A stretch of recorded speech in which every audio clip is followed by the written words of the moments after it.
Hello guys, ये देखो मेरा फ्रिज आया है नया। मेरा ये पति है, ये मेरा बेटा है। हेलो गाइस, देखो ये सब नया है। देखो इसमें क्या क्या भर दिए। कूड़ा का बड़ा केला है और सेब है, टमाटर, बैगन और पता नहीं क्या उसमें है।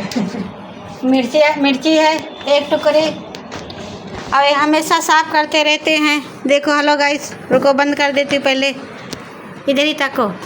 ये हमेशा साफ करते रहते हैं। मेरे बहुत गुस्सा आता, मैं करे रही थी फिर भी विश्वास नहीं रखते। करते रहते। देखो अभी भी कर रहे हैं। हेलो गाइस, क्या कह दे भैया? आप क्या कह दे? सब्सक्राइब करना, सपोर्ट करना। हम वीडियो बनाए हैं अपने। सब्सक्राइब करना, ज़्यादा से ज़्यादा शेयर करना, अपने दोस्तों को दिखा देना, लाइव करना।